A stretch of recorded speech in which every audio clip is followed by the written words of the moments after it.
pour commencer, ce qui est important de dire, c'est que donc planifier, c'est vraiment une importante étape de votre travail d'étudiant parce que c'est vraiment savoir, vous avez des travaux à rendre, vous avez des rapports de stage, bon, si ce n'est pas encore là, vous êtes en première année, ça va arriver. Donc des TFE, travail de fin d'études, des examens. Donc vous avez plein des cours, des travaux, des tâches à faire. Donc la planification, elle est essentielle dans le sens de ne pas laisser à la dernière minute, donc d'anticiper. Vous gagnez en pas laissant à la dernière minute, c'est une erreur que beaucoup d'étudiants en font. De réfléchir en fait, de réfléchir à ce que vous devez faire. Parce que parfois, vous savez, hein, vous avez dans votre agenda noté, mais qu'est-ce qui, pour arriver, pour rendre un travail tel jour, qu'est-ce que je dois faire avant? Donc, c'est un travail que ça prend un peu de temps, mais ça va vous aider, je vous assure que ça va vous aider à avancer. Donc, c'est un travail d'anticipation, de réflexion, de travail efficace. Donc, on a parlé de mémorisation, mais aussi pour mémoriser, il faut trouver une méthode de travail efficace qui va vous aider à mémoriser. Donc, c'est tout un travail ça prend un peu de temps. Donc, ça prend un peu de temps au début de réfléchir, de mettre ça en place, mais ça porte ses fruits, en fait, après. Donc, la première étape, c'est, je pense, hein, je propose, en fait, de trouver, de définir, en fait, combien de temps vous avez libre par semaine. Donc, vous avez des activités quotidiennes que vous faites régulièrement, par exemple manger, aller, maintenant, c'est pas aller au cours, donc il y avait les transports avant, mais cette année, pour l'instant, c'est à distance, hein, je pense que tout le monde est à distance. Donc, les cours que vous avez, les repas, les sommeils, hein, vous dormez. Est-ce que je vais vous demander de faire un petit exercice, justement de prendre un petit brouillon et d'écrire combien de temps vous dépensez par jour et après on va multiplier par 5 et aussi le week-end avec vos activités que vous faites régulièrement. Donc, combien d'heures de sommeil vous avez besoin? Parce que ça, c'est important aussi. Il ne faut pas nier, il ne faut pas oublier en fait qu'on a besoin de dormir. Après, au moment de blocus, des examens, il y a beaucoup d'étudiants qui font de nuit blanche, mais en tout cas, on ne vous conseille pas. On vous conseille de vous organiser dès maintenant, si ce n'est pas déjà fait, et de vraiment être à temps, voilà, il y a moins de stress. Vous n'aurez pas besoin, en fait, de faire de nuit blanche. Et donc, pour cette petite activité, je vous donne quelques minutes pour réfléchir. Donc, les activités que vous faites régulièrement, en fait. Donc, les cours, que vous avez combien d'heures de cours par semaine, combien d'heures de sommeil, combien de temps vous dépensez pour vos repas, donc le matin, à midi, le soir. Les transports, si on a, hein, il y a quand même des cours pratiques pour l'instant. Les sports, si vous faites des jobs étudiants, vos loisirs. Hein, je sais qu'il y a maintenant Internet, par exemple, ça prend beaucoup de temps.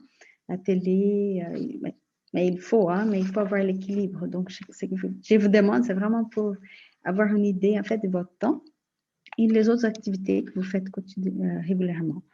Est-ce que ça va? Vous arrivez à noter, en fait? Excusez-moi. Oui.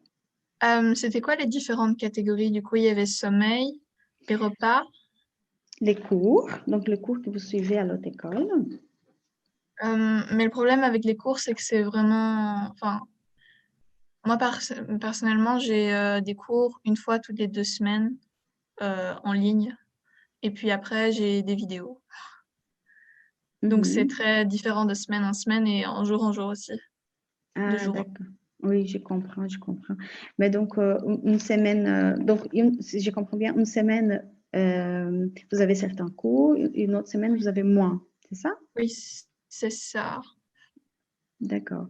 Est-ce que c'est possible de faire une moyenne entre les deux? Plus ou moins, hein. Ici, on ne va pas Oui, faire une activité avec des heures très, très fixes, mais je vais essayer. plus ou moins. D'accord, merci. Et après, tout ce qui est job, loisirs, sport.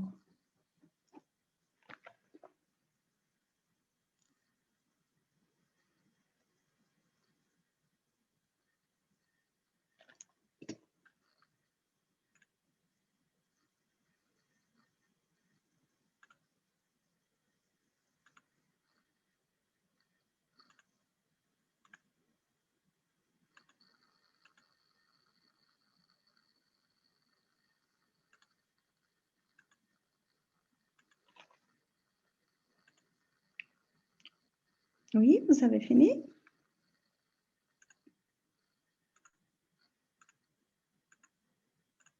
Oui. D'accord, merci Charlotte. Merci. Oui, donc l'idée maintenant, c'est donc de réfléchir. Donc, c'est plus ou moins, hein, on ne va pas arriver à une heure fixe, mais la semaine, on a 168 heures par semaine. Et donc, si vous faites, si vous multipliez par 5 par les jours de la semaine et vous regardez samedi, dimanche ce que vous faites, vous allez trouver un chiffre. Donc, ça, c'est le nombre d'heures que vous êtes occupé pendant la semaine, hein, plus ou moins. Et donc là, je vous demande maintenant de faire diminuer en fait de 168 moins les chiffres que vous avez trouvés pour savoir combien d'heures libres vous avez par semaine. Pour ceux qui ont déjà les chiffres, est-ce que vous pouvez partager avec nous? 66 heures.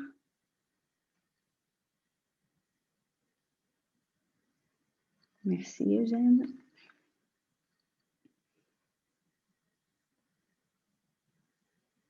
59. 67. 30 heures.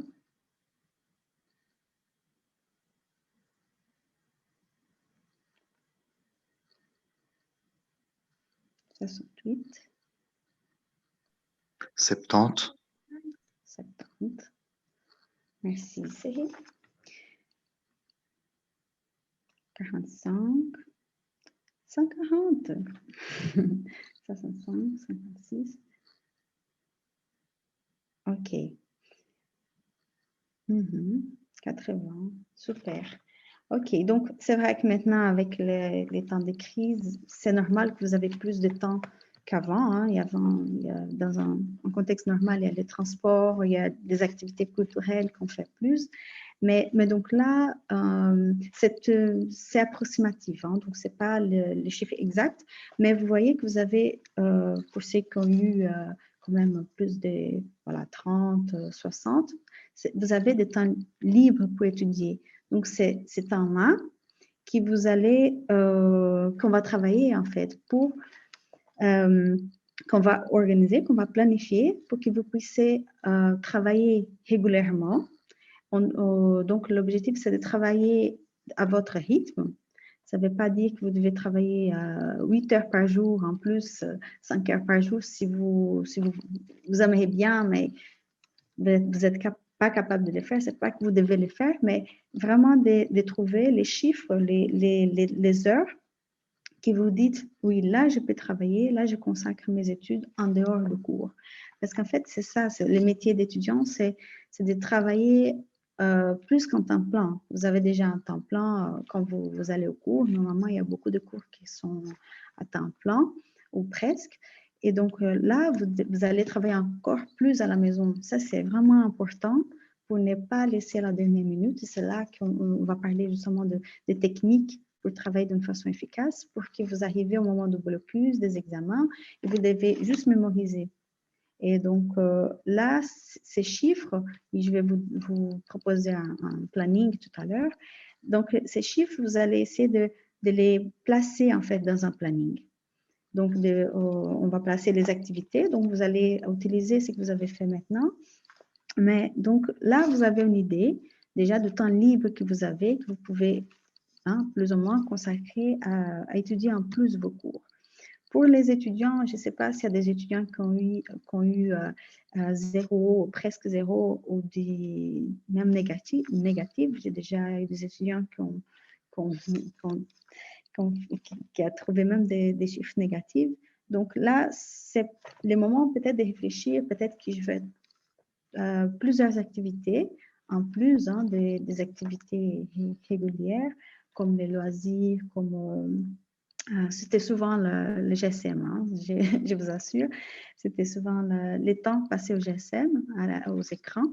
Et donc là, c'est le cas pour certains d'entre vous, c'est vraiment le moment de réfléchir. Donc, ce que je disais au début, anticiper, c'est ce on va travailler et réfléchir à ce qu'on fait en fait. On n'a pas l'habitude de prendre le temps de réfléchir ce qu'on fait avec notre temps. Donc là, c'était un premier exercice pour vous donner une idée. Là, apparemment, vous avez pas mal de temps pour consacrer à vos études en plus, donc c'est bien. L'idéal, en fait, mais c'est très difficile de le faire, mais l'idéal, c'est de travailler à la maison le même nombre d'heures que vous avez travaillé à l'école. Par exemple, si vous avez si vous avez 30 heures de cours, je cite un chiffre, hein, 30 heures de cours pendant la semaine, ça serait bien d'avoir 30 heures en plus. Mais c'est difficile, ça dépend de chacun. Je vous dis pas que vous devez faire ça, avoir le même nombre d'heures, parce que c'est personnel, ça dépend de chacun. Mais les études montrent que ça serait l'idéal, en fait. Ça, c'est un idéal, OK? Une autre activité que j'aimerais bien vous proposer. Donc là, vous avez une idée du temps que vous avez libre. Mais maintenant, quelles sont les tâches à accomplir? Donc, vous êtes tous et toutes des étudiants, des étudiantes. Et quelles sont les tâches que vous devez accomplir? Les examens vont normalement sont au mois de janvier, hein, je pense pour toutes les autres écoles. Vous n'avez pas probablement votre horaire, mais vous savez déjà quels sont vos cours, quelles sont les tâches que vous devez faire. Ça veut dire quels sont les devoirs, les délais que vous devez, est-ce qu'il y a des travaux que vous devez rendre bientôt, avant les examens, pendant les examens. Donc, je ne veux pas vous donner le temps pour faire tout ici maintenant, mais j'aimerais bien que vous fassiez vous choisissez un cours et là, vous allez faire un petit tableau avec 2 colonnes simples, hein, où sur la colonne de gauche, vous allez mettre, donc, quel est votre projet pour ces cours? Quels sont vos objectifs? Donc, projet, objectif, moyens, ressources et délai. Donc, je vais répéter tout à l'heure, mais c'est vraiment donc de côté gauche, vraiment les tâches en fait à faire, comment vous allez faire, quel est votre projet. C'est très important d'avoir un projet. Et de l'autre côté, vous allez remplir. Donc là, par exemple, un projet, je vais réussir tous mes examens en janvier, en première session. Pourquoi? Parce que, voilà, peut-être que j'ai un projet, je donne un exemple, hein, un projet de partir en été, si tout va bien, si on peut voyager, si tout a fini cette crise, je vais réussir en janvier. Quels sont les moyens? Qu'est-ce que je vais employer pour atteindre mon objectif? Donc, est-ce que j'ai besoin des livres à la bibliothèque? Est-ce que j'ai besoin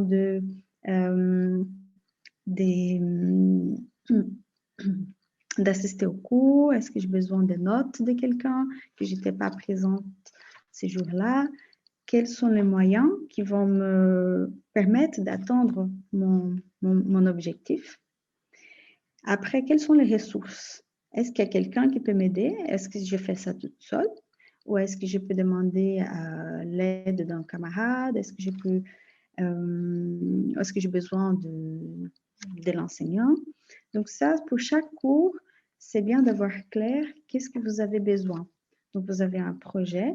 Et donc, votre projet principal, j'imagine bien que c'est votre formation, hein, réussir et avoir votre diplôme. Mais pourquoi? Pourquoi vous voulez faire ça? comment vous allez atteindre cet objectif. Donc, c'est très important de savoir pourquoi vous êtes là. Ça peut vous aider à garder votre motivation aussi. J'ouvre en parenthèse, si vous voulez même faire un dessin, si vous voulez avoir une phrase qui vous tient à cœur, parce que comme ça, dans les moments où vous allez être plus découragé, parce que ça arrive, hein, parfois ça arrive, donc là, vous allez tenir à ces projets, vous savez pourquoi vous êtes là et c'est plus facile en fait de surmonter en fait les difficultés si vous sachez très bien pourquoi vous êtes là, pourquoi vous faites ça. Donc, ça va, je répète un peu. Donc, projet, moyen, ressources et délai. Donc, ça serait bien de faire ça pour chaque cours pour avoir une idée claire de ce dont vous avez besoin. Ça va? Est-ce que quelqu'un veut partager avec nous son projet? Excusez-moi. Oui. Est-ce qu'il est possible de voir le tableau à l'écran? Ah oui, attendez. Je vais... Merci. Merci.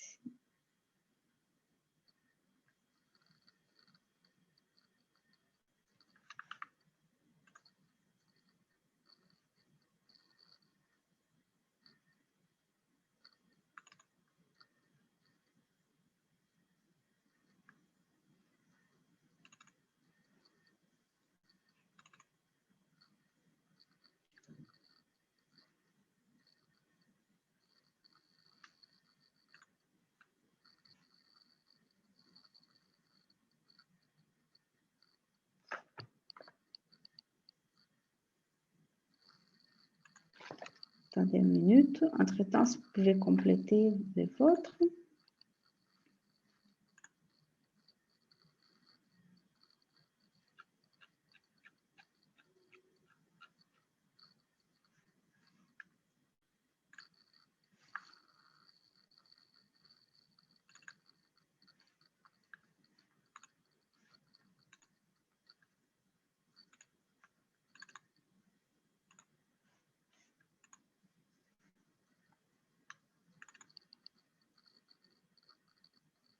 Est-ce que vous voyez mon écran? Oui. Ah, ok. Donc là, c'est un exemple. C'est très bien. Donc, voilà, un projet. Et ici, j'ai mis des objectifs et perspectives, mais je pense que le plus important, c'est vraiment votre projet, les moyens, les ressources, les délais.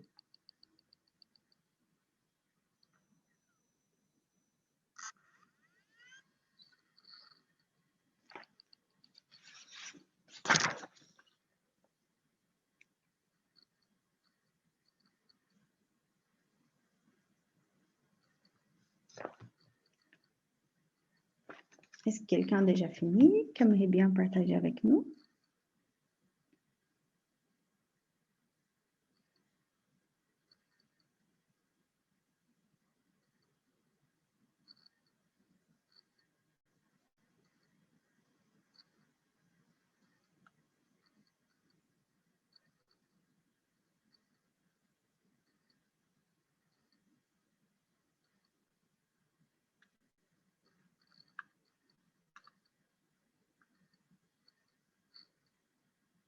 Ça va? Je peux revenir avec vous?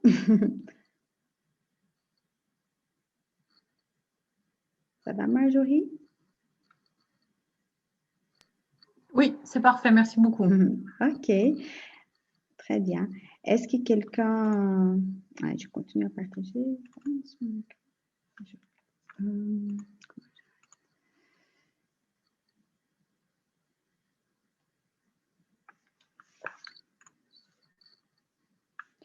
Je m'excuse, hein, je n'ai pas l'habitude d'utiliser Zoom. L'écran n'est plus partagé. Ah, il n'est plus? Ok, Non. ça va. Très bien, merci. D'accord. Est-ce que quelqu'un veut partager avec nous donc, ces petits tableaux? C'est difficile pour vous de faire ce travail? Ces petits exercices, on va dire. Alors, moi, je l'ai fait, mais par écrit. Ok, ok. Mais donc, vous avez compris. Pardon? Je dis partager, je ne pourrai pas, mais on peut en discuter. Oui, oui, absolument. Oui, si vous pouvez le faire, Marjorie. J'ai plus ou moins repris ce que vous aviez noté. Mhm, Moi, mon objectif, c'est de réussir en première session. mhm. En tout cas, déjà tous les examens de janvier. Super. Mhm, Les moyens que je me donne, c'est effectivement la planification, l'étude assidue, la présence au cours, les tutorats aussi. mhm. On a un service de tutorat, je ne sais pas si ça existe dans les autres écoles. Oui, oui, ça existe normalement, ouais. Vous, en fait, vous, comme ressource aussi, c'est important. Mhm. Et terme délai, l'examen déjà en janvier, et puis les charges, oui, le planning, certainement. Super, ok. Voilà. Merci beaucoup. Donc, ça, si vous pouvez, peut-être que c'est semblable pour plusieurs cours, mais peut-être qu'il y a des cours qui a, par exemple, des travaux, qui a un jury, qui a des activités plus spéciales, on va dire, que là, on doit adapter en fait ces tableaux en fonction de nos besoins. D'accord? Merci, Marjorie. Est-ce que quelqu'un d'autre voulait parler aussi? Oui, mais en fait, j'ai une question. En Mhm. quoi est-ce que ça peut nous aider? En fait, c'est justement pour... donc, la planification, c'est important pour savoir les tâches qu'on doit accomplir et les temps qu'on a disponibles. Donc là, on a les premiers exercices, c'était pour voir un peu les temps disponibles et on va utiliser, c'est là, on n'a pas fini. Et là, c'est un exercice pour réfléchir donc sur les tâches. Qu'est-ce qu'on doit faire pour chaque cours? Donc ça, c'est vraiment important d'être clair, parce qu'on sait, hein, on a tous des 10, 14 examens à passer, mais pour chaque cours, est-ce qu'on est conscient de ce que l'enseignant attend de nous? Ce qu'on doit faire, ce qu'on doit rendre en fait. Pour chaque cours, qu'est-ce que je dois faire? Quelles sont les tâches spécifiques pour arriver au but en fait? Donc, par exemple, c'est un travail, vous avez un grand travail, un rapport de stage à rendre en janvier. Si vous avez un clair pour vous la quantité de travail, vous allez par exemple partager, distribuer pour ne pas être submergé à ce moment-là avec d'autres cours. Donc, plus vous connaissez ce que vous devez faire, la quantité, le temps que cela va vous prendre, mieux vous allez pouvoir vous organiser. Est-ce que j'ai Oui, répondu je vois. à la Oui, question? Donc, c'est ça, j'ai fait par des étapes. Le but, c'est d'arriver à un planning plus global. Vous allez arriver. Mais donc, je fais par petit à petit. Donc là, on avait un peu le temps disponible, plus global. Maintenant, l'objectif, c'est vraiment donc les tâches accomplies, les temps nécessaires pour chaque tâche, en fait. Donc, pour ces cours, j'ai besoin, ah non, je suis à l'aise, je peux faire ça, j'ai pas besoin de beaucoup de temps, mais pour celui-là, par contre, j'ai besoin de beaucoup de temps, mais je ne peux pas laisser à la dernière minute, donc je partage en différentes tâches. C'est un peu ça l'objectif. Mais tu vas voir à la fin. Ça va? oui. Ok, merci. Donc maintenant, justement, je vous propose passer à un outil de planification. Je vais partager mon écran avec vous. C'est le Semanier. Est-ce que vous connaissez? Vous avez déjà utilisé? Non. Merci. D'autres étudiants? Non. Non plus. Mhm. J'ai pas entendu ce que vous avez dit en fait, madame. Ça va. C'est un planning, mais par semaine. Un Semanier. Un semanier, c'est ça? Oui. Ah, c'est ok. ça. Ok, mais je vais partager avec vous. Je m'excuse un peu que mon ordinateur est un peu lent, mais ça va arriver.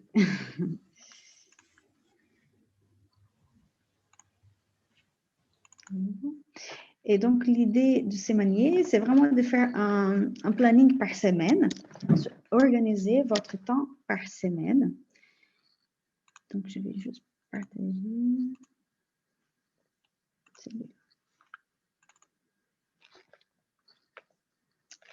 Vous voyez, hein, le sémanier. Oui. Oui, d'accord, merci. Donc là, c'est vraiment, donc c'est un planning simple où vous allez ajouter en fait comment dire, ce que je vous ai demandé au début, avec les temps de repas, de sommeil, les cours. L'objectif, c'est de remplir, en fait, ces semainiers pour avoir l'idée d'une semaine. Donc, je pense à l'étudiante qui m'a dit qu'il n'y en a pas une semaine typique, une semaine oui, une semaine non. Donc, dans ces cas-là, c'est mieux de faire 2 plannings. Mais pour ceux qui ont des semaines assez qui se ressemblent, donc faire un planning et ajouter. Donc, je vous conseille de mettre des couleurs.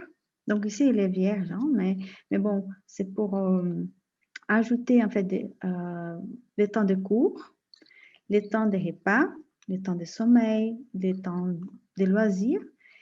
Et comme ça, vous allez trouver, par exemple, je n'ai pas de cours mardi matin. Est-ce que je peux me dire que je vais étudier à ce moment-là? Donc, il y a des étudiants qui disent non, chacun a son histoire, a sa façon de faire, son rythme. Donc, je ne peux pas vous dire, mais mardi matin, vous n'avez pas cours, donc mettez ici, vous allez retravailler vos cours. Mais non, c'est pas comme ça. Il faut vraiment réfléchir, vous connaître et voir ce que vous pouvez faire et placer des moments, en fait, pour travailler. Et beaucoup d'étudiants me disent que j'arrive pas à respecter mon planning. Donc, j'essaye, mais j'arrive pas. Donc, pourquoi? En fait, les 3 caractéristiques principales d'un planning, c'est d'être réaliste, donc d'écrire ce que vous êtes capable de faire. Donc, il ne faut pas vous dire, je vais étudier 5 heures en plus par jour. Si vous connaissez, vous ne savez pas que ce n'est pas possible. C'est mieux d'étudier 1 heure par jour, mais de le faire, que de ne pas étudier. Donc, c'est vraiment trouver les moments pour vous organiser, pour pouvoir accomplir, en fait, les différentes tâches que vous devez accomplir pour vos études. Donc, excusez-moi, madame, de vous interrompre, mais quand on a une journée de 10 heures de cours, c'est un peu hardcore de se dire qu'on va étudier en fait encore 1 heure après. Est-ce que vous conseillez vraiment, enfin, je sais pas, est-ce que c'est faisable de réussir ces examens si on se dit que le week-end, on s'attelle vraiment à ça à 100% le week-end, mais que la semaine, on se laisse à un moment donné où on dit stop, quoi? Oui, justement. Donc, c'est ça. Quand j'ai donné un exemple de une heure, c'était un exemple pour dire justement, il faut se connaître. Si vous pensez que c'est possible d'étudier 1 heure, si c'est possible d'étudier plus, donc vous le faites. Mais justement, si vous pensez, non, pendant la semaine, j'ai 10 heures de cours, je vais parler un peu quand même de peut-être survoler les cours d'arriver, ça je pense que c'est important, mais d'étudier à fond, de vraiment se concentrer. Si vous pensez que pour vous, l'idéal, c'est de vous reposer pendant la semaine et vous laisser le week-end pour vous concentrer, vous retravailler vos cours, il n'y a pas de souci, hein, c'est tout à fait faisable. Mais c'est pour ça, mais il faut le faire le week-end. C'est important de le faire. C'est ça que je voulais passer comme message par rapport à ce que j'ai vécu moi-même en tant qu'étudiante aussi, bien sûr, mais que je vois, c'est vraiment se connaître et voir quand je peux faire ça, de ne pas laisser à la dernière minute. Mais après, les nombres d'heures, comment vous allez placer vos heures, c'est pour ça que je ne donne même pas un exemple. Ici, je n'ai pas d'exemple. J'ai choisi de vous donner un exemple vierge justement parce qu'il n'y en a pas d'exemple, de bons exemples. C'est vraiment selon vous, selon votre vie, votre situation et comment vous êtes en fait. Ça va? J'ai répondu à ta question? Oui, merci. D'accord, merci. Donc, je reviens aux caractéristiques, aux 3 caractéristiques. Donc, être réaliste, précis. Donc, c'est ça je viens de te répondre. Donc, bien réfléchir. Il n'est pas... et l'autre caractéristique, c'est la souplesse, bien sûr. Donc, on va changer le planning. On ne doit pas faire un planning en se disant, ah, je ne respecte pas parce que, voilà, j'ai fait un planning. Il y a des choses qui changent hein, pendant la semaine. Il y a un jour où je suis malade, il y a un jour où je dois aider mon petit frère. Donc, absolument, je ne peux pas. Donc, on peut changer, mais le planning, il est là pour nous aider à voir l'avancement, les progrès qu'on fait. Est-ce qu'on doit accélérer? Est-ce qu'on garde le planning tel quel? Donc, c'est vraiment donc, être réaliste, être précis. Je pense que ça résume un peu ce que je viens de te dire, ça résume ça. Être précis, ça veut dire réfléchir à ce que je peux faire et être souple, modifier vos plannings en fonction de vos besoins. OK, donc là, c'est vraiment l'idée de vous visualiser en fait les échéances, ce que vous devez faire, ce que vous avez encore à faire. Et ici, c'est très important que j'ai mis les objectifs de la semaine. Donc, soit le dimanche, soit le lundi, c'est une proposition, hein, vous pouvez choisir un autre moment, mais de dire qu'est-ce que je dois absolument faire cette semaine et mettre ici au début les objectifs importants, urgents, et après, les autres qui vous pouvez éventuellement, si vous n'arrivez pas, laisser pour la semaine prochaine. Donc, il faut vous mettre des objectifs. C'est un conseil, hein, de mettre des objectifs qui vont vous permettre de décider, non, cette semaine, si j'ai fait ça, les trois premières lignes, là, je suis contente. Je suis déjà contente et j'avance dans mon travail. Si je vois que je n'ai pas pu avancer, que je n'ai pas pu accomplir ces objectifs, alors là, la semaine prochaine, je vais devoir travailler un peu plus. Peut-être, donc réfléchir par rapport à mon planning, c'est que je peux laisser peut-être tomber pour arriver à mes objectifs. OK? J'ai une question. Oui. Les documents que vous partagez là, on va pouvoir les trouver sur le site du SAR, du pôle académique, je veux dire. Enfin, où est-ce qu'on peut les trouver? Je ne sais pas si Adriano est encore là pour répondre à la question, mais autrement, je vais demander en tout cas. Je vais voir s'il est là, s'il répond. Autrement, je vais demander, OK? Pour vous transmettre ça. Merci. Je vous en prie. OK. Voilà, donc je vais vous montrer un séminaire. OK.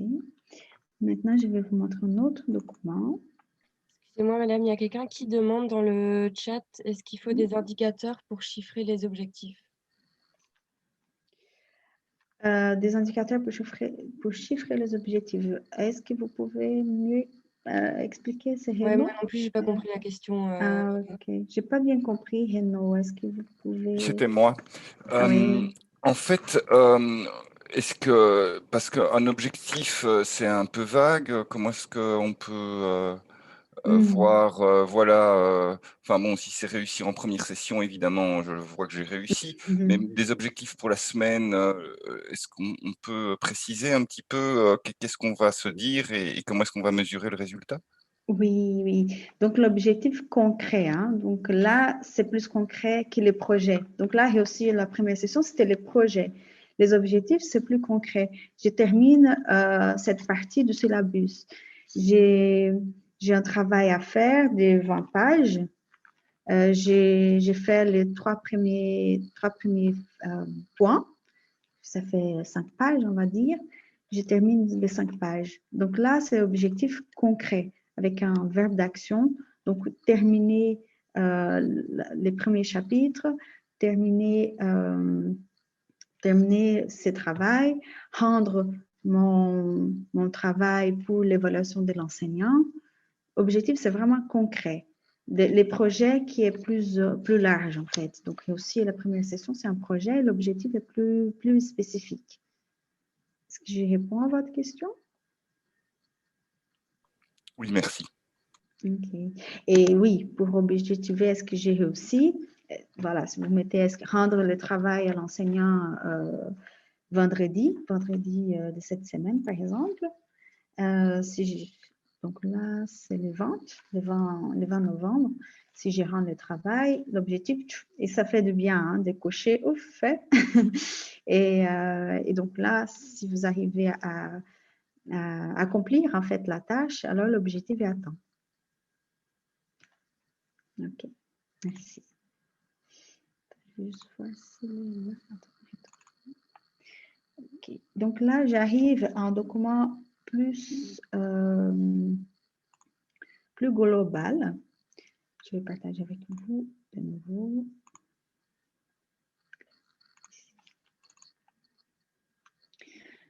Donc, c'est ça. Je voulais arriver, donc il y a le logo de l'autre école, c'est ce que j'utilise avec les étudiants. Mais donc là, c'est, voilà, pour les plannings, je voulais arriver à ça. C'est un planning par mois. Donc là, c'est un rétro-planning. Pourquoi? Parce que ici, je vais revenir par après sur cette partie-ci. Mais donc là, un rétro-planning, on commence par la fin, en fait. Je sais que peut-être tous parmi vous, mais vous avez pas encore les dates d'examen. Mais le but, c'est de les placer ici. Donc, la première semaine, je n'ai pas mis les dates, parce que comme ça, vous pouvez utiliser après, s'il faut, les étudiants. Mais donc, souvent, la première semaine, c'est des blocus. Donc, souvent, les 2 dernières semaines, pardon, la dernière semaine de décembre, la première de janvier, c'est blocus. Donc, vous commencez à compléter ici les dates d'examen. Donc, vous commencez par la fin. Vous complétez les dates d'examen. Si ce n'est pas encore, vous n'avez pas encore, vous savez en tout cas ce que vous devez faire. Je pense que souvent, voilà, les enseignants essaient de dire maximum si c'est un travail à rendre. Voilà. Donc là, vous complétez avec les dates limites pour rendre vos travaux. Et ici, au mois de décembre, il y a pour le mois de novembre aussi. Donc, on est à la dernière semaine. Oui, la semaine prochaine, c'est la dernière. Donc, complétez avec les activités. Qu'est-ce que je vais faire chaque jour? Donc, si vous allez travailler, donc peut-être que vous n'allez pas travailler tous les jours, mais donc là, le lundi, je fais ça. Le vendredi, le lundi, je vais travailler informatique. Le mardi, les langues. Le mercredi, voilà, français, on va dire. Donc là, c'est un outil un rétro-planning qui vous permet de donner une vision globale, en fait, de ce que vous faites. Donc ici, il est petit, mais si j'arrive à vous envoyer, c'est en A3, mais je vais bien voir ça. A3, vous pouvez imprimer en A3 et avoir une idée globale. Et ici, à côté, je vais monter, c'est pour la semaine de blocus. Donc là, c'est aussi pour chaque cours, vous pouvez faire ça. Donc, les tâches à accomplir. Donc, c'est le petit exercice que j'ai demandé, le deuxième. C'est justement pour les placer ici, en fait. Donc, les jours J, par exemple, pour le cours d'informatique, la date de l'examen, c'est le 10 janvier. Donc là, là c'est la date d'examen. Ici, c'est des exemples. Hein. Donc, mise en ordre des cours, combien de temps, quand je vais faire ça, synthétisation hein, des fiches, des résumés, des choix de support approprié. Donc, je fais là. Et ça, vous pouvez changer hein, par rapport à ce que vous comptez faire. Donc, vous voyez, c'est un travail de réflexion. Ça prend un peu de temps, mais comme ça, vous avez vraiment tout. Comme ça, vous avez vraiment, ça ne manquera rien en fait pour votre organisation. Excusez-moi. Oui. Ça ne fait pas un petit peu beaucoup déjà le semainier, plus le rétro-planning? Est-ce qu'on ne risque pas un petit peu de se noyer dans tout ça? Oui, oui, peut-être que oui. Mais donc, vous pouvez aussi choisir si celui-là, seulement celui-là vous convient. Personnellement, j'aime beaucoup celui-là parce que ça me donne une vision globale. Hein. Mais peut-être que les semainiers, c'est vrai que là, c'est une semaine type, c'est plus pour une semaine type. Par exemple, pour les blocus, ce n'est pas la même chose. Donc, peut-être que oui, vous allez faire notre semainier pour la semaine de blocus. Mais voilà, ce sont des possibilités que vous pouvez, oui, soit utiliser, combiner les deux, soit choisir une possibilité, bien sûr. faut voir ce qui vous convient le mieux. C'est Charlotte hein, qui me demande. Ok, merci. Oui, merci. Non, c'est pas moi. Ah oui, Marjorie. Oui, Marjorie. OK. Madame. Question. Ah bon. Oui, peut-être Charlotte et après Marjorie. Et moi. Ah, Moreau. OK. Moreau? Oui, en fait, je voulais savoir si les documents que vous nous avez montrés, on pourrait les retrouver et les avoir à disposition. Oui. Adriano, il n'est pas là, il est parti, mais je vais demander au pôle académique de vous envoyer. Ça vous intéresse? Super, merci. Ok, très bien. Je suis contente que ça vous intéresse. Ok. Et la dernière chose que je voulais... Donc ça, c'est, comme je vous ai dit personnellement, c'est que j'aime bien, mais la dernière chose que je voulais, c'est aussi une proposition que je voulais vous proposer. Je vais partager avec vous bientôt. Et c'est les derniers conseils par rapport à la planification.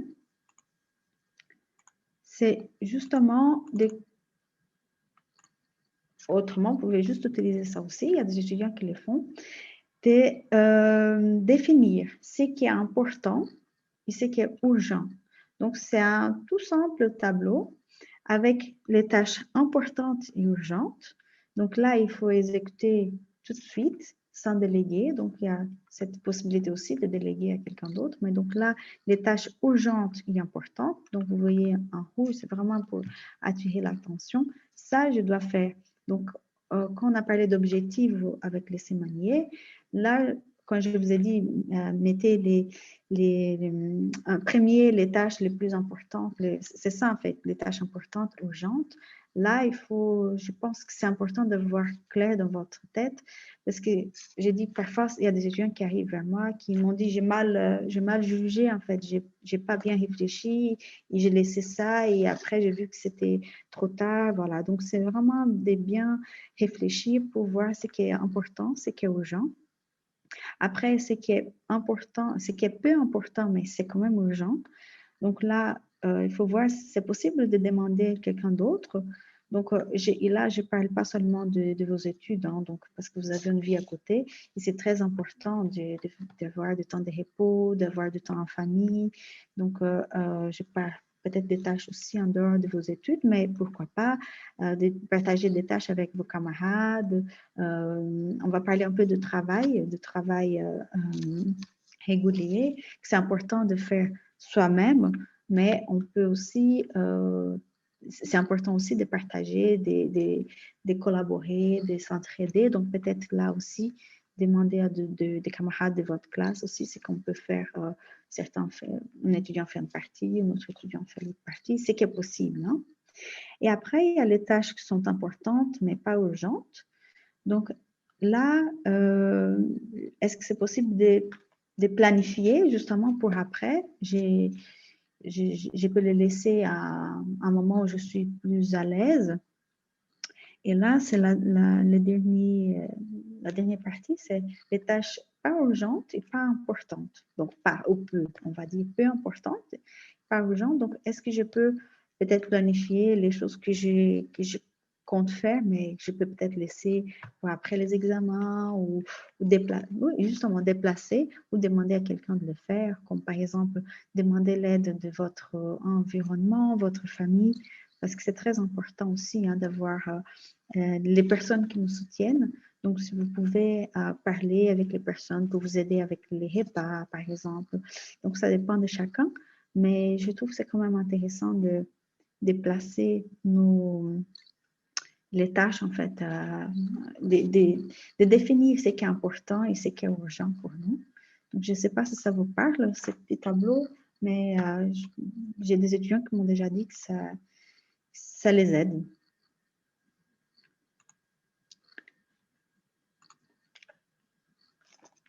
Est-ce que quelqu'un a des commentaires, des questions?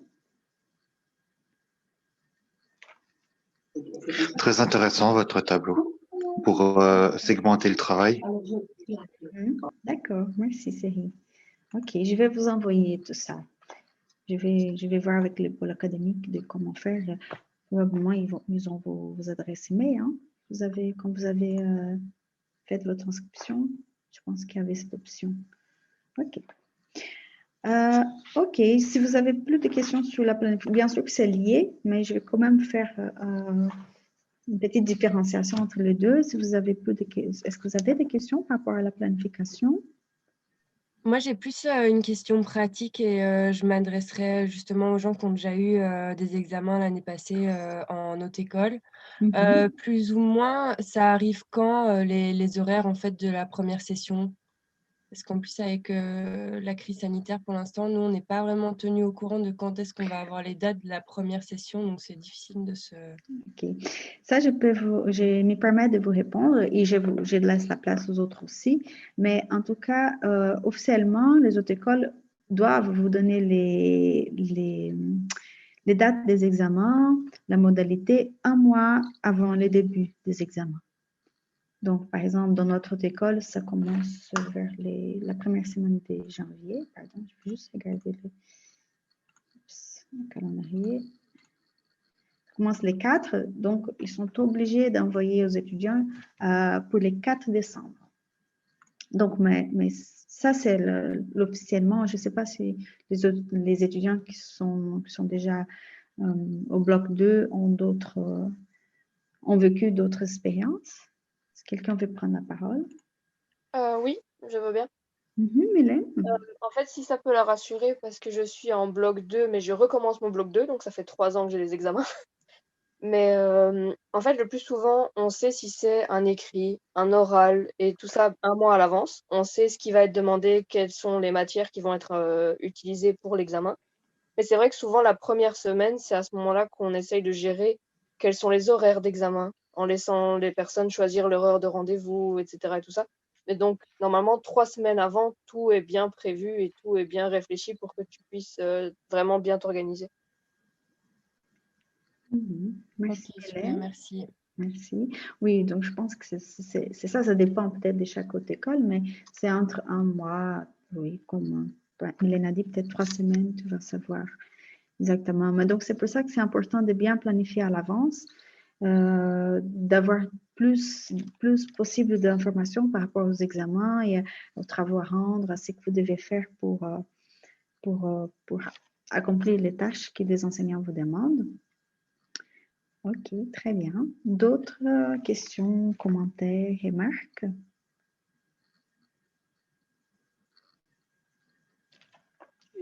Ok, très bien. Donc, je vais passer à la mémorisation. Donc, tout est lié, hein, ne vous inquiétez pas. Mais, donc, par rapport à la mémorisation, donc, souvent, on parle de mémorisation. Qu'est-ce qui vient dans votre tête? Est-ce que vous pouvez dire un mot qui vient dans votre tête? Chunking. Comment? Pardon?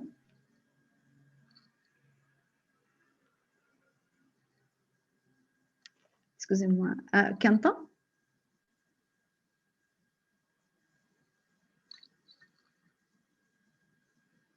Il est parti. Quelqu'un d'autre veut dire? Étude. Étude. Merci, Céline. Retenir. Retenir. Merci. Liste de vocabulaire. Liste de vocabulaire. L'autre personne peut... Mind mapping. Mind mapping, oui. Mots-clés aussi, je pense. Mots-clés, mind mapping. Concentration. Concentration. Les fluos. Fluo. Très bien. Synthèse. Synthèse. Super. D'autres idées?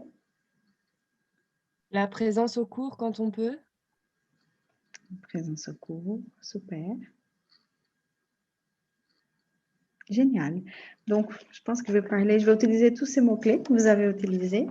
Mais donc, souvent, donc, j'ai entendu retenir, souvent lié à ça, donc, mettre dans notre tête, hein, en fait. Mais justement, donc, la mémorisation telle qu'elle, elle concerne vraiment la fin de vos études, la fin au moment de blocus. Donc, une fois encore, je vous demande de laisser le blocus vraiment pour revoir la matière, donc soit une deuxième, voire une troisième fois la matière. C'est pas du tout les blocus, donc les deux semaines fin décembre, début janvier, ce n'est pas le moment de retravailler vos cours. Ça se fait maintenant, ce n'est pas encore fait. Et donc là, c'est vraiment le moment d'avoir tout préparé et mémorisé. Mais justement, la mémoire, ça ne va pas seulement de laisser seulement à ces moments-là. Donc, il faut l'aider, il faut aider notre cerveau. Et donc là, aider notre cerveau, ça veut dire tout ce que vous venez de dire.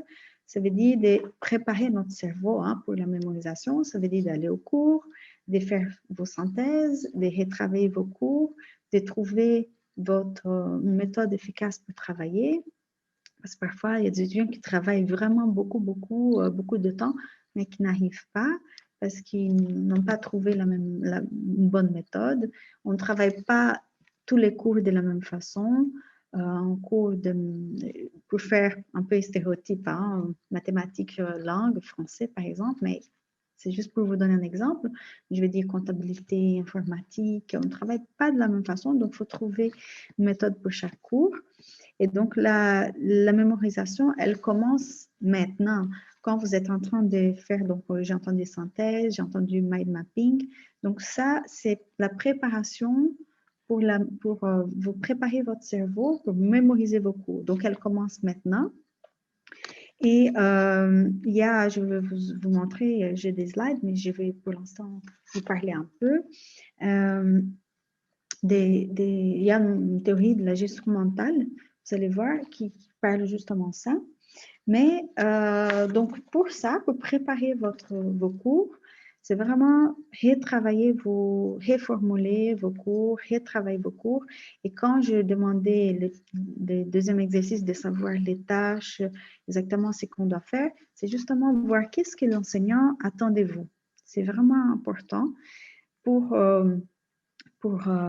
commencer à travailler et justement aussi pour préparer votre façon de travailler. Qu'est-ce que le professeur attend de vous? Donc, par exemple, retenir, on pense parfois aussi d'apprendre par cœur. Donc ça, on ne vous conseille pas trop parce que parfois, si l'enseignant demande que vous répétez lors de l'examen la phrase telle qu'elle, il y a de moins en moins ça. C'est un style plus traditionnel de donner cours, mais on vous conseille, et même pour apprendre par cœur, on vous conseille surtout de comprendre et donner du sens à ce que vous faites en fait, comprendre l'essence de votre travail. Donc, je reprends la remarque maintenant. Je ne sais pas si c'est Charlotte qui a dit, mais c'est difficile même peut-être 1 heure après avoir 10 heures de cours d'étudier. Donc, ce que je peux vous conseiller, et ça, c'est pas seulement moi qui l'ai dit, c'est les études. Il y a beaucoup d'études en neurosciences maintenant qui disent justement que notre mémoire, elle a besoin de l'utiliser.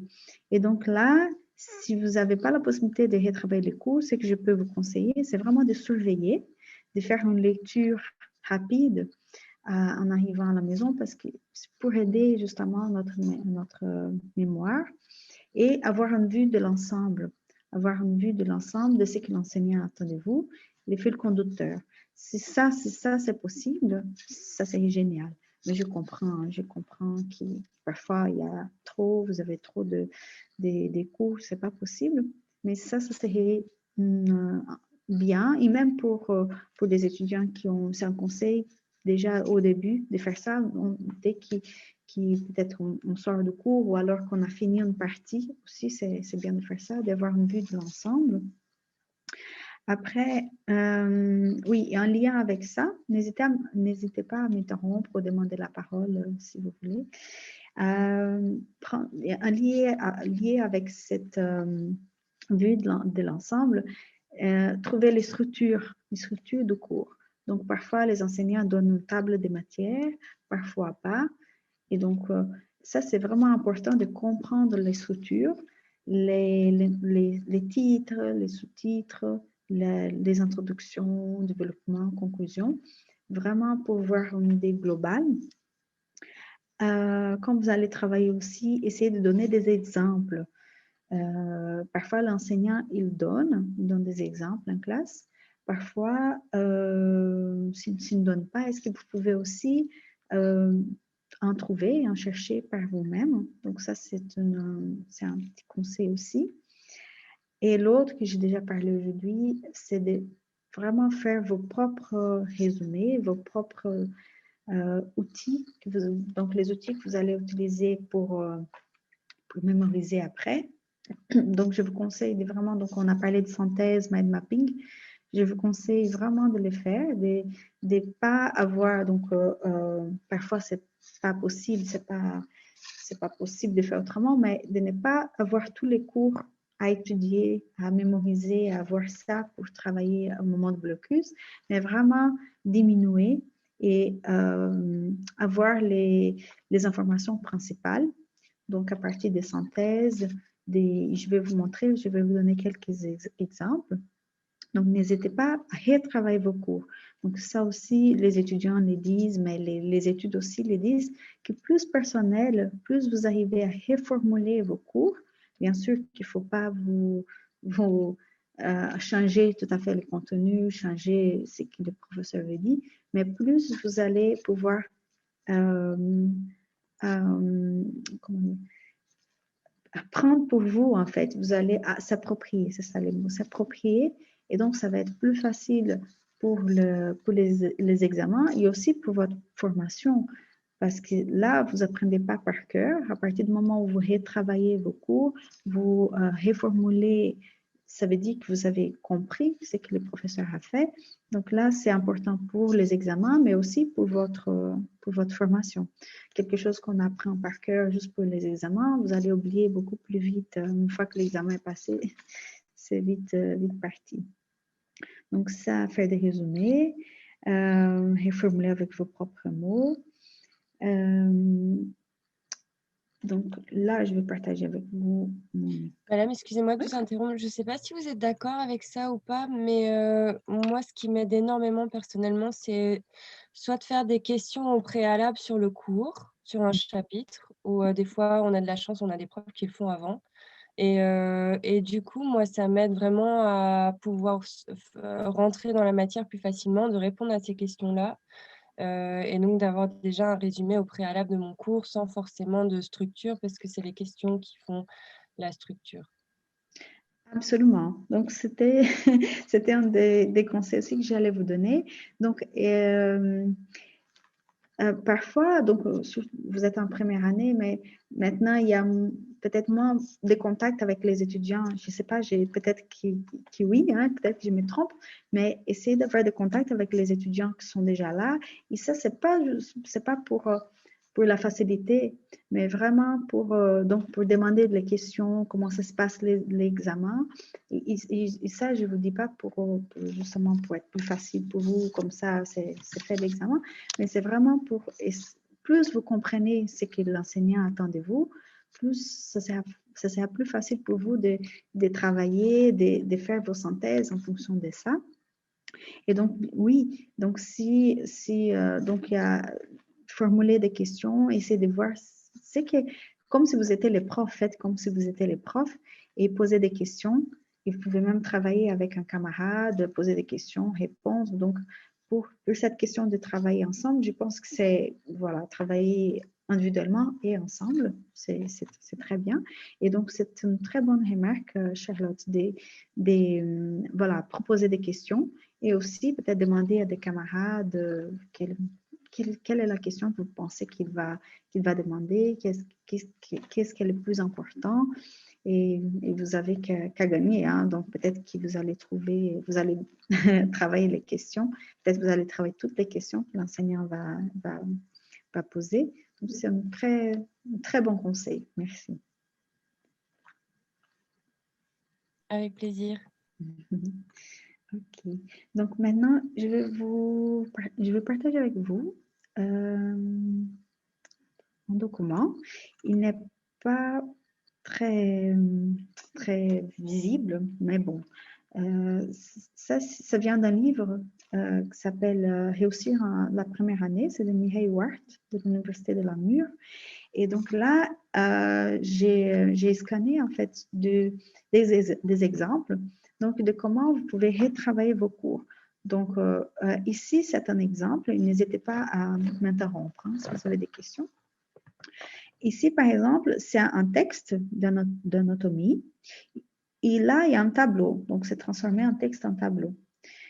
Là, vous n'allez pas retrouver ces mots. Donc, caractéristiques, situation, fixation, action, annexe. Vous n'allez pas retrouver. Donc, mais c'est ça qui, les textes, il veut dire ça. Donc, les muscles, il y a deux sortes. C'est au niveau des caractéristiques, au niveau de la situation, fixation. Donc, la personne a retravaillé les textes.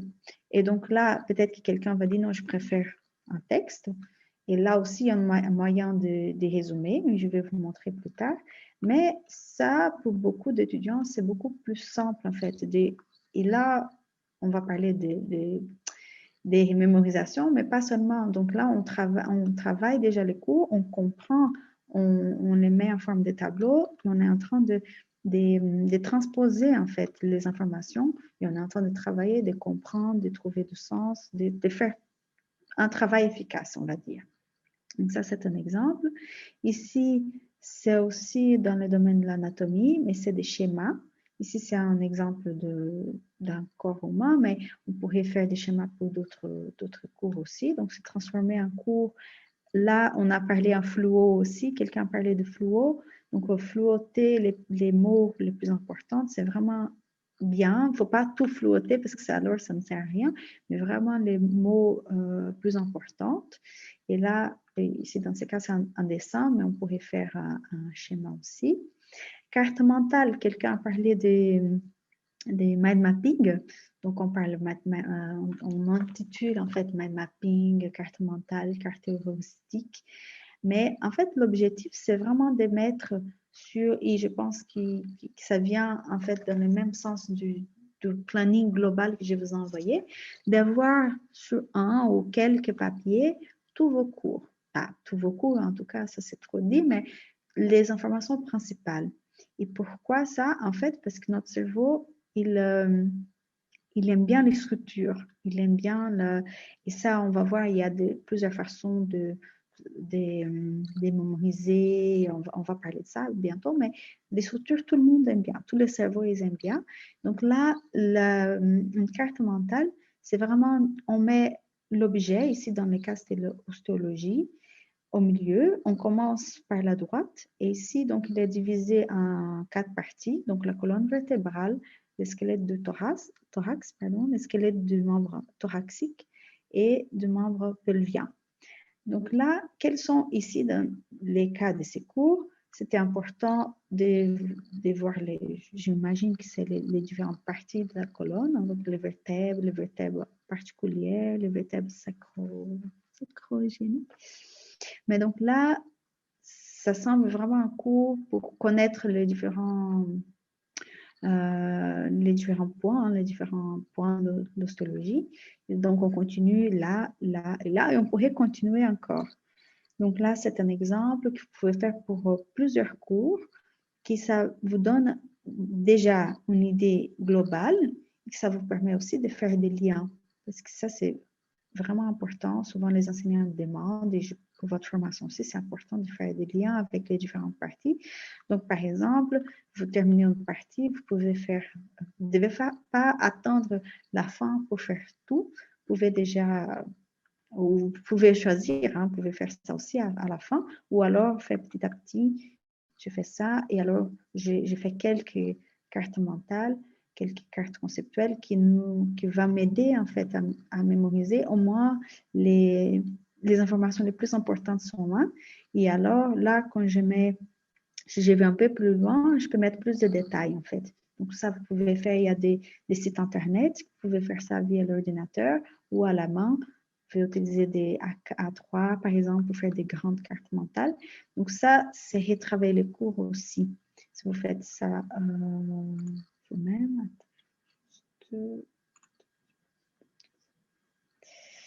ici, je vais vous montrer l'exemple d'un arbre. Mais c'est un peu comme un schéma, mais attends, je vais remonter. Je m'excuse pour la qualité, mais je pense que ça vous donne une idée. Donc ici, c'est un niveau il y a une hiérarchie en fait. Donc on parle par exemple des présidents des États-Unis. Donc il y a la nomination, obligation, pouvoir. Et la nomination, il y a une sorte de hiérarchie. Donc il y a des points. Donc ça, c'est très bien par exemple pour les cours de biologie, qui a beaucoup de classements par exemple. Ça vous donne une idée d'hiérarchie. Donc ça, c'est un exemple aussi. Ici, à moins. Ici, ça ne continue pas. Mais donc, ça, c'est une façon aussi de retravailler les cours. Attends. Excusez-moi. Encore une fois. Oui. Et ici, maintenant, je vais diminuer. Ici, c'est un texte. Donc, pour ceux qui préfèrent quand même résumer, de ne pas faire des dessins, de vraiment résumer avec des mots. Donc ici, c'est un exemple d'un texte bien dense, bien complexe. Et ici, on va retrouver la même chose, mais d'une façon plus légère. Donc ici, on utilise déjà des gras, on met ça en gras, on utilise, on souligne certaines choses. Donc ici, on utilise des abréviations, par exemple, définition, on met def, différents types, exemples. On met dans une autre façon, en fait, une hiérarchie, aussi, pas hiérarchie, mais on va dire des petits, comme si c'était des points. Et donc là aussi, donc ici, 1, 2, 3. Ici, vous voyez, c'est les 1. Ici, il fait tout ça. Et là, c'est beaucoup plus léger. Donc, ça aussi, vous pouvez faire quand vous faites vos résumés, d'utiliser juste des mots, mais plus allégés, avec des points, des abréviations. Et donc, là aussi, ça aide votre cerveau, ça traîne en fait votre cerveau à mieux retenir. Et vous avez moins du matériel aussi pour utiliser au moment de blocus. J'ai fermé, mais je voulais vous demander, est-ce que vous avez des questions? Est-ce que vous avez déjà utilisé ces outils?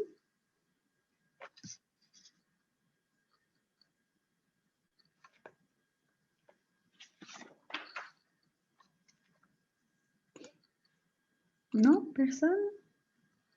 Qu'est-ce que vous en pensez de commencer à l'utiliser? Moi, en fait, j'ai remarqué quelque chose.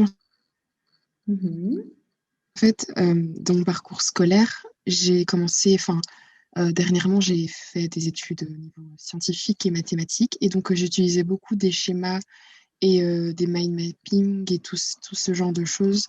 Mais maintenant, je me suis redirigée vers des études de communication, donc c'est plus niveau littéraire quand même. Et je me suis rendu compte que j'ai l'impression que je ne peux plus appliquer toutes ces méthodes très, très visuelles et que je dois tout mettre par écrit. Et j'ai toujours été habituée à ne pas faire de phrases.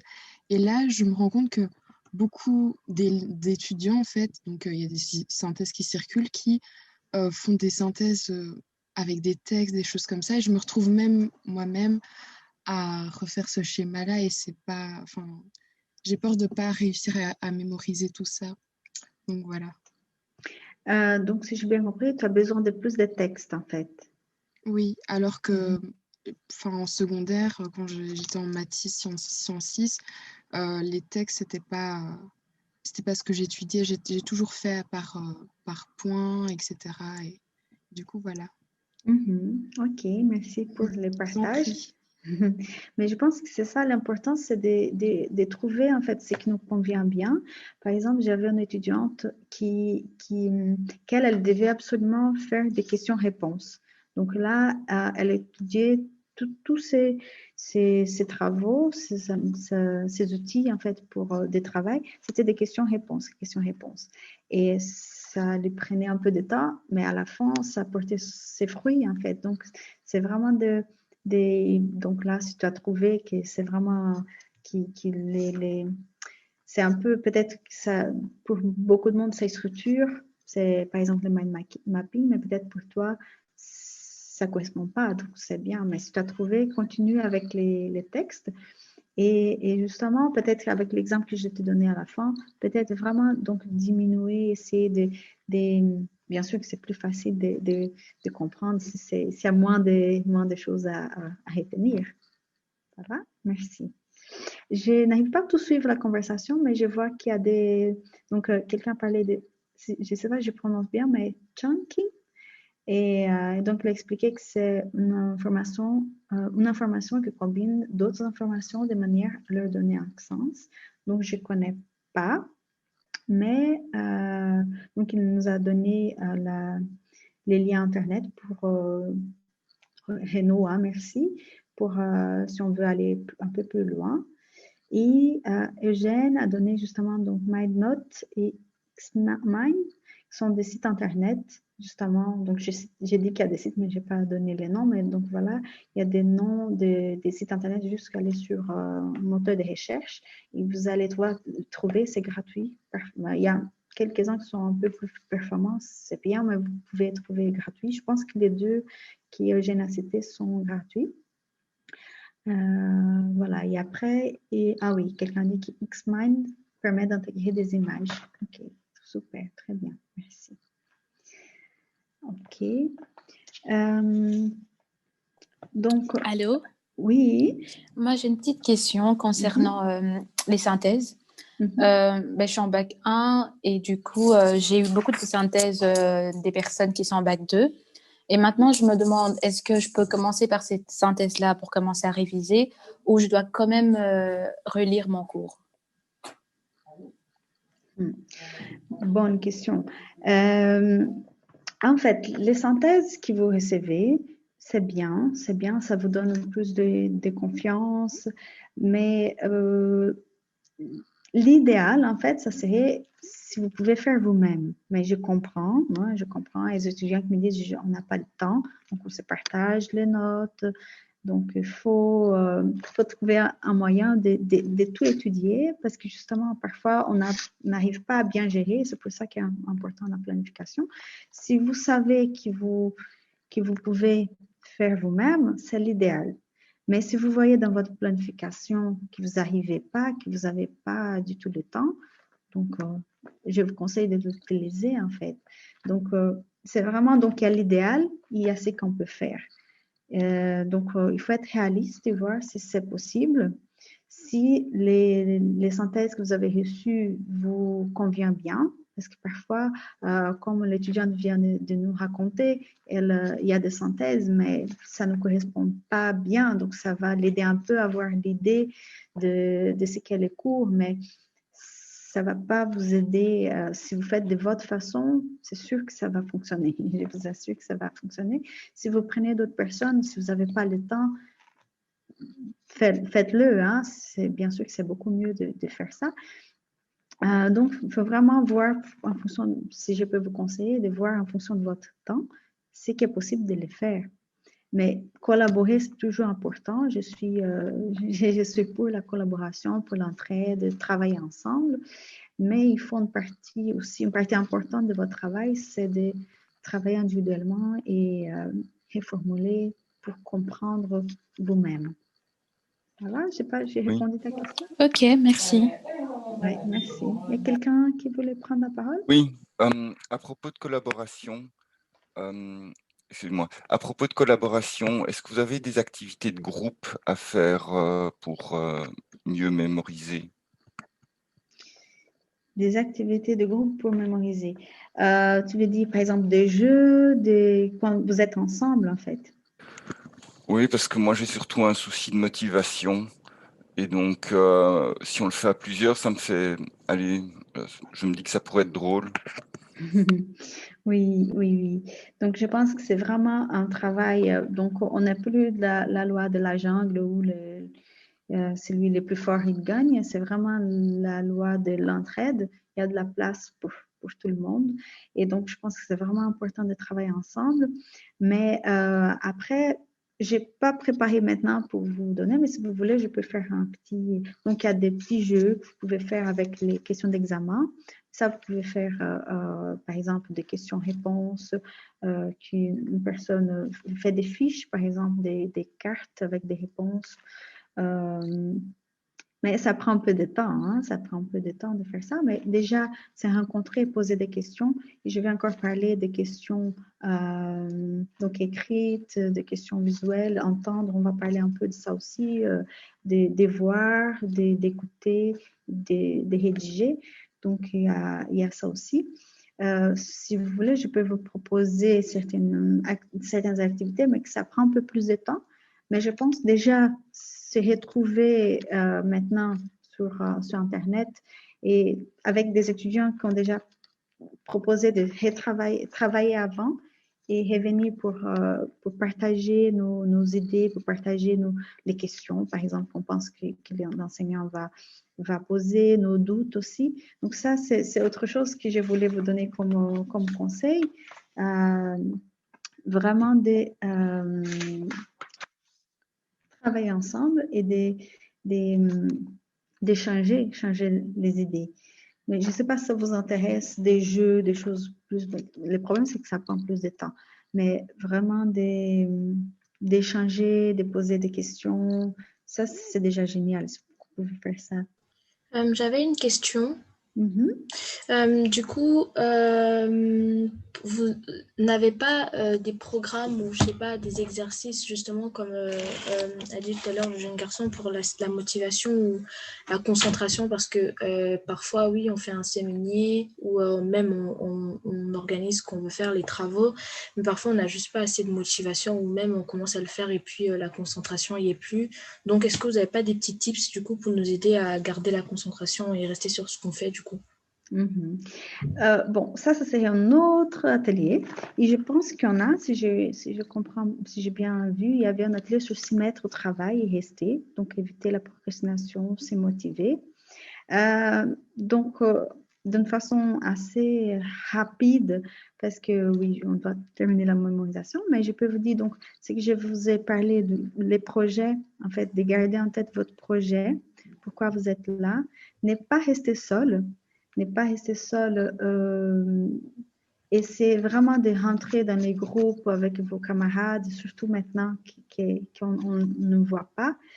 Et donc, il y a les camarades, il y a l'environnement, il y a donc la famille, les amis à côté, demander de nous soutenir. Il y a aussi l'autre école, donc il y a vos enseignants, vous pouvez compter sur eux, sur l'équipe, souvent il y a des équipes pour vous aider. Donc, ce sont les conseils de base que j'aimerais bien vous dire pour rester motivé, c'est vraiment penser à votre projet. C'est pas évident. Déjà, dans un contexte normal, ce n'est pas évident de faire des études supérieures parce que ça nous demande beaucoup de temps, beaucoup d'énergie.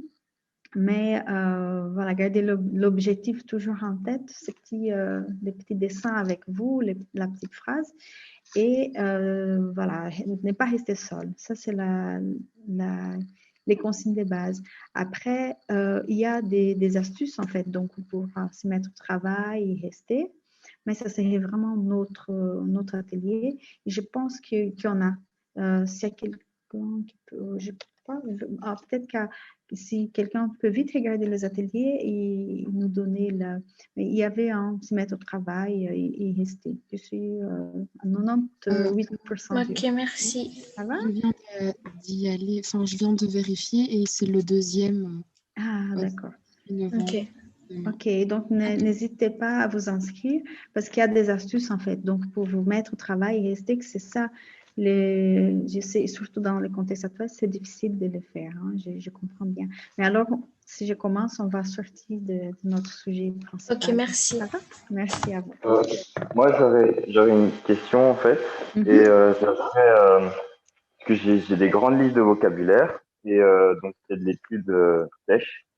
Mais je sais pas du tout en fait comment vraiment les étudier de manière plus efficace parce que j'arrive à les à les mémoriser, mais ça me prend énormément de temps tous les jours. Et donc, je voulais savoir si vous n'avez pas un petit truc ou quoi, une astuce. D'accord. C'est des listes, en fait, que tu dois apprendre par cœur? Oui, bah, c'est par exemple prendre des listes de vocabulaire pour de l'allemand. J'ai jamais fait de l'allemand, donc forcément, ça passe par une étude par cœur. Et même en anglais, par exemple, j'ai 500 mots à étudier et je parle anglais, mais c'est des nouveaux vocabulaires. Et donc voilà. D'accord. Je vais faire un petit exercice et je reviens sur ta question, je te promets. Ok, merci beaucoup. Merci à vous. Je partage mon écran avec vous. Oui, hein, je pense. Est-ce que vous voyez? Ouais, merci beaucoup.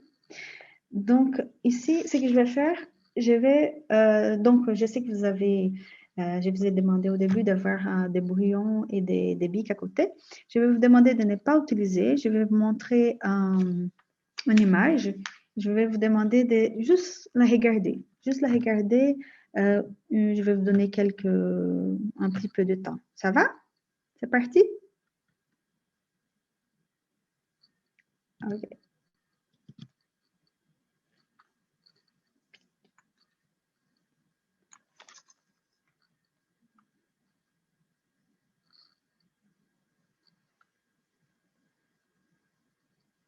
Désolée, j'ai pas compris ce qu'il faut faire. Ah, juste regarder l'image. Et essayer de retenir, pardon.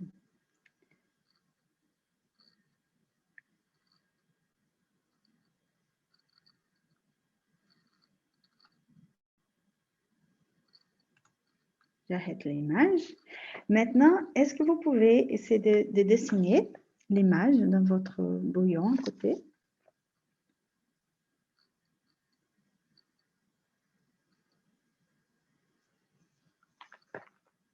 Et partager avec nous si vous avez réussi ou pas.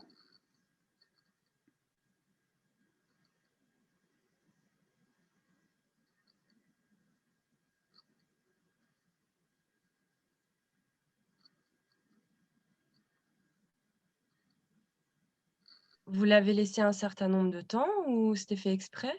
Oui, c'était fait exprès. Hein. Est-ce que vous arrivez à dessiner? Est-ce que je peux dire du coup? Oui, s'il te plaît. Moi, j'ai pas réussi personnellement, non pas parce que j'arrive pas à mémoriser, justement, j'ai une bonne capacité de mémorisation, mais parce que ce sont peut-être des signaux que je n'utilise pas au quotidien. Et du coup, c'est souvent un tout petit peu plus compliqué pour moi, mais sinon, enfin, juste le début que j'ai réussi à reproduire, mais pas la fin. D'accord. Donc, je vais remettre le dessin et vous allez voir ce que vous avez fait, si ça correspond ou pas. Quelqu'un veut prendre la parole pour dire s'il a pu retenir ou pas? Moi, j'ai pu faire une partie, mais pas totalement, et c'était pas tout à fait exact. Certains signaux sont inversés. Voilà. Et comment tu as retenu? Comment tu as fait? C'est compliqué à dire, mais j'ai essayé de prendre une photo, quoi. C'est de mémoriser dans ma tête. Ok, c'était comme une photo dans ta tête. Ouais, mais seulement le début, pas la fin. Il manque certains signaux. Oui, mais c'était fait exprès. Hein, je ne laissais pas beaucoup de temps. Merci beaucoup. Est-ce quelqu'un d'autre qui a dit qu'il a fait juste les premiers symboles? Hein?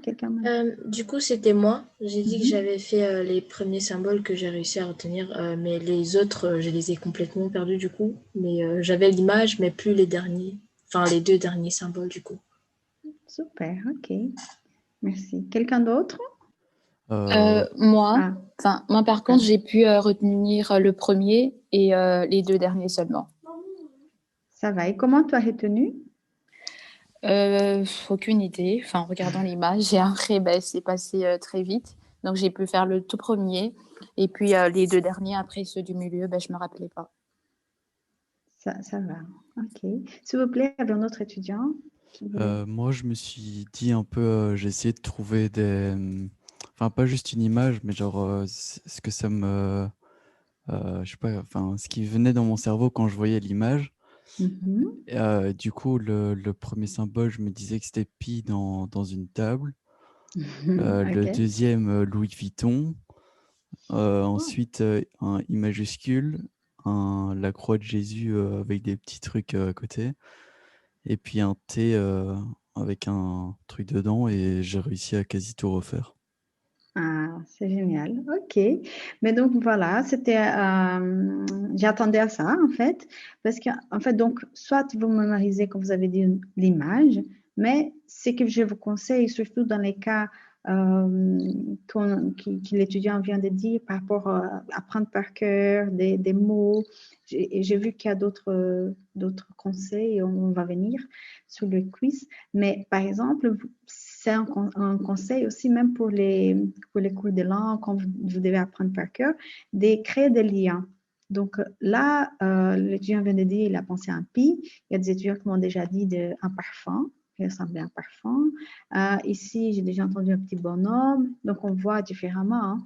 Donc, pour ceux qui n'ont pas réussi à le faire, il n'y a pas de souci. Hein. Ça ne veut pas dire que vous avez un problème de mémoire, mais je n'ai pas laissé longtemps. Mais donc, c'était juste un exemple pour vous dire que c'est bien. Quand vous devez vraiment retenir, et peut-être par cœur, essayez de créer des liens. Ça, c'est un lien avec notre cerveau, la façon que notre cerveau est fait. Et donc, je ne sais pas s'il y a d'autres questions par rapport à ça, pardon. Je passe trop vite. D'autres questions? Ah, je suis partie. Okay, je vais y venir. Mais donc, justement, parce qu'en fait, on a plusieurs... c'est ici. On n'est pas les mêmes. Donc, notre cerveau ne travaille pas de la même façon. Attendez, je vais juste déplacer ça.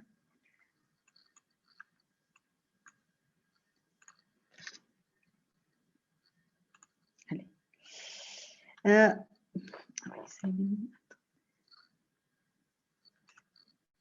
Donc, voilà. Donc, on arrive vraiment en question de la mémorisation. Donc, qu'est-ce que ça veut dire Qu'est-ce que c'est mémoriser? Donc, c'est vraiment regarder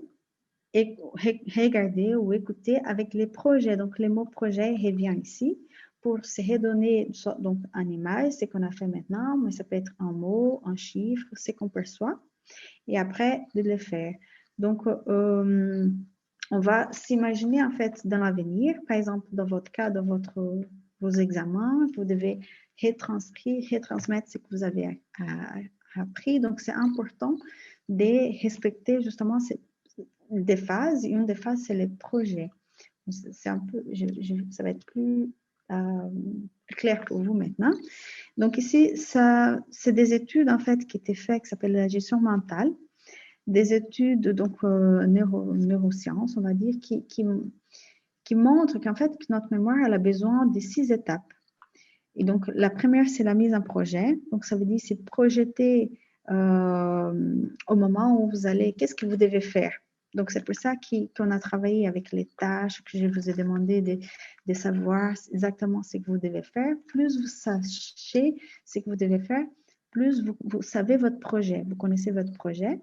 La perception, c'est la première fois que quand vous êtes en contact avec les documents, avec vos syllabus, avec vos cours. Ça, c'est la perception, c'est les deuxièmes points. Après, c'est l'évocation. Donc, ça, c'est vraiment la phase importante de la mémorisation, c'est mettre dans votre tête, en absence de votre cours, vous n'allez pas regarder votre cours. Donc, souvent, c'est une phase qu'on oublie ou qu'on n'a pas le temps de faire. Donc, c'est pour ça qu'il est important de bien planifier, de laisser du temps pour faire ça, de faire une pause et réévoquer. Donc, ça veut dire faire ça 2 fois. Et avant les examens, pour avoir la phase complète de la mémorisation, on va dire, il faut faire ça, mais dans votre tête, sans regarder vos syllabus, sans regarder vos cours, 2 fois. Donc, faire une fois, faire une pause, réévoquer. Et l'investir dans la tâche, c'est le moment de l'examen. Donc, par exemple, maintenant, vous avez déjà fait ça, donc les projets, se mettre un projet, quelles sont les tâches, qu'est-ce que je dois faire, je connais, on n'a pas encore les dates, mais je sais qu'à un certain moment, je vais devoir montrer à mon enseignant que je connais, que j'ai compris cette matière, je travaille maintenant, donc je vais faire ce travail d'évoquer, de mettre dans ma tête, je vais faire une pause, je vais revenir et après, je suis prêt pour aller aux examens. Donc ça, c'est vraiment des points importants. Ça, je vais passer parce que ce n'est pas très important. Et donc là, ça revient aux langues mentales. Justement, donc, peut-être que vous avez déjà entendu, je suis plutôt visuel, je suis plutôt auditif. Donc ça, c'est important. On sait qu'on a, avant, on classait les gens, en fait, par visuel, auditif ou kinesthésique, quand on va arriver. Mais maintenant, on sait qu'on a tous ces compétences, entre guillemets. On sait tous utiliser notre visuel. Peut-être moi, comme l'étudiante, il y a une étudiante qui nous a dit, pour moi, ça ne fonctionne pas très bien. Mais donc, tout ça, vous pouvez utiliser quand vous allez travailler vos résumés, faire vos mind mapping et tout. Et pour justement, quand vous allez revenir pour évoquer, ça veut dire en l'absence de votre document. Ça, souvent, parfois, on oublie ça. Donc, c'est important. Et alors, est-ce que je retiens mieux avec des images? Donc, alors, comme on a vu, par exemple, pour les mind mapping, pour les tableaux. Donc là, c'est vraiment donc, des images avec très peu de contenu, des phrases. Donc là, on est plus associé à des mots, de dire aussi en détail en fait les gestes. L'auditif, il retient mieux avec des mots ou des sons. Donc là, il va entendre en fait, plus entendre quand vous allez, par exemple, vous allez travailler en groupe. Donc là, un étudiant, il va poser la question, l'autre, il va répondre. Donc là, c'est travaille plutôt l'hémisphère gauche, là c'est le droit, mais ça c'est pas très intéressant pour vous. C'est que je voulais arriver, c'est qu'il y a les 3 façons, donc le visuel, l'auditif et le kinesthésique. Vous pouvez utiliser les 3, mais pour certains cours, peut-être que ça va être plus, par exemple, celui-ci, le kinesthésique, c'est vraiment, par exemple, réécrire. Vous avez déjà, pour mémoriser vos cours, vous avez déjà travaillé, vous avez fait vos mind mapping, vous allez peut-être refaire. Pour le visuel, vous allez essayer de fermer les yeux. Donc, on a vu tout à l'heure. Vous allez essayer de fermer vos yeux et voir dans votre tête votre mind mapping, par exemple. L'auditif, il va fermer les yeux, il va écouter, en fait, il va s'écouter dans sa tête ou un camarade ou l'enseignant. Et alors, au moment de l'examen, c'est ça, en fait. Vous allez utiliser les différents profils pédagogiques, en fait, pour retrouver, vous fermez les yeux, par exemple, et vous allez retrouver l'information que vous avez besoin. Donc, est-ce que vous êtes, donc, comme je vous ai dit, ça n'existe pas vous n'êtes pas il y a plusieurs, vous avez plusieurs profils pédagogiques, mais peut-être vous préférez un enseignant qui vous explique oralement les choses, qui vous donne des explications verbales, un enseignant qui représente, qui explique au tableau à l'aide des schémas, des cartes mentales, des images, des graphiques ou des cartes mentales aussi. Et donc là, c'est plutôt visuel, ou l'enseignant qui vous fait faire, en fait, qui vous met sur la possibilité de trouver par vous-même. Donc ça, peut-être que vous allez vous dire, je me reconnais plutôt dans ça, ou plutôt visuel, plutôt auditif, pardon, plutôt visuel, plutôt kinesthésique. Mais donc c'est important, je pense, de connaître, de savoir et d'utiliser à votre bénéfice, en fait, ces possibilités. Mais donc, surtout, ce que je voulais dire, c'est par rapport à la mémorisation, donc travailler régulièrement Et après, donc, vous avez besoin d'un temps pour laisser un temps de votre planning, de votre planification pour faire ça, pour mémoriser et mettre dans votre tête, en fait. Mettre dans votre tête et fermer vos cours, essayer de répéter, essayer d'écrire, essayer de dessiner, de visualiser, de parler à quelqu'un d'autre pour bien mémoriser. Et là, oui, donc je pense qu'on arrive petit à petit à la fin.